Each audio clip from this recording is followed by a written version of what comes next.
Hello, કેમ છો? Summer હોય અને દહીં વડા ના બને એ તો ના ચાલે, રાઈટ? પણ કેલેરી કોન્શિયસ લોકો અથવા તો ડાયાબિટીક પીપલ માટે શુગર જેટલું જ અવોઇડેબલ છે હાઈ ફેટ હાઈ કાર્બ, એટલે ડીપ ફ્રાઈડ દહીં વડા ખાવાનું અવોઇડ કરવું જોઈએ, રાઈટ? તો પછી ખાવા કેવી રીતે? ચાલો જોઈએ રેસીપી નોન ફ્રાઈડ દહીં વડાની. સૌથી પહેલાં 1 કપ અડદની દાળ અને 5 કપ જેટલી મગની દાળ લઈ એને ધોઈ અને 4 થી 5 કલાક માટે પલાળવાની છે. ત્યાર પછી એનું પાણી નિતારી લઈશું અને મિક્સીમાં સરસ સ્મૂથ પેસ્ટ થાય એ રીતે બ્લેન્ડ કરી લઈશું. હવે એને વિસ્કથી અથવા તો હાથથી બહુ જ ફીણવાનું છે. લગભગ 10 મિનિટ સુધી એને આ રીતે વિસ્ક કરીશું, જેથી થોડુંક હલકું થઈ જાય. હવે સ્વાદ પ્રમાણે મીઠું, આદુ અને જીરું ઉમેરીશું. ઇફ યુ વિશ ચપટી સોડા પણ એડ કરી શકો છો. સરસ રીતે એને બ્લેન્ડ કરી લઈએ. હવે એક બોલમાં લ્યુક વોર્મ વોટર લઈશું.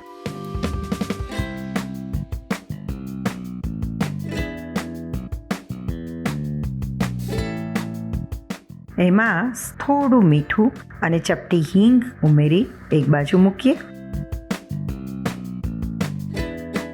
દહીં તૈયાર કરીશું. દહીંમાં પણ યુઝ્યુઅલી આપણે ગળ્યું દહીં લેતા હોઈએ છીએ, એના બદલે for diabetic people sugar avoid કરીશું. દહીંને સરસ રીતે વિસ્ક કરી લઈએ. સ્મૂથ થાય એટલે એક બાજુ મૂકી દઈશું. હવે જે દહીં વડાનું બેટર છે એમાંથી આ રીતે અપમ પાત્ર જે આવે છે એની અંદર ગ્રીઝિંગ કરી અને બેટર મૂકીશું.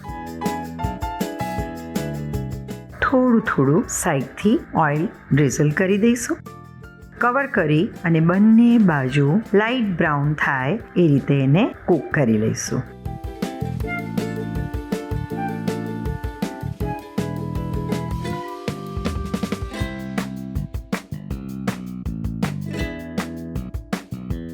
વડા રેડી છે. હવે એને જે મીઠા અને હિંગવાળું પાણી હતું એની અંદર ડીપ કરી દઈએ. 5-1 મિનિટ માટે એની અંદર જ રાખવાના છે. ત્યાર પછી એને આ રીતે પાણી સ્ક્વીઝ કરી અને એક પ્લેટમાં મૂકીશું. તરત ના ખાવાના હોય તો ડબ્બામાં ભરી ફ્રીઝમાં પણ રાખી શકો છો. એની ઉપર દહીં પોર કરીશું. ઘણા લોકો દહીંમાં ડીપ કરી દેતા હોય છે ને ઘણા લોકો આ રીતે પોર કરે છે. હવે ડાયાબિટીસના લીધે આપણે ગળ્યું દહીં નથી કર્યું, શુગર નથી એડ કરી, રાઈટ? તો એનું એક સરસ મજાનું ઓપ્શન, ના સ્વીટ નથી પણ એક તડકો કરવાનો છે. એના માટે 1 ચમચી જેટલું તેલ ગરમ કરીશું. એની અંદર અડદની દાળ, જીરું અને કરી પત્તા ઉમેરીશું. ત્યાર પછી સહેજ લાલ મરચું પાવડર ઉમેરી આ તડકો જે છે એને દહીં વડાની ઉપર પોર કરીશું. ઉપર થોડો દહીં વડાનો મસાલો, ચાટ મસાલો કંઈ પણ સ્પ્રિંકલ કરી શકો છો. કોથમીર સ્પ્રિંકલ કરીશું અને સર્વ કરીશું સરસ મજાના નોન ફ્રાઈડ દહીં વડા.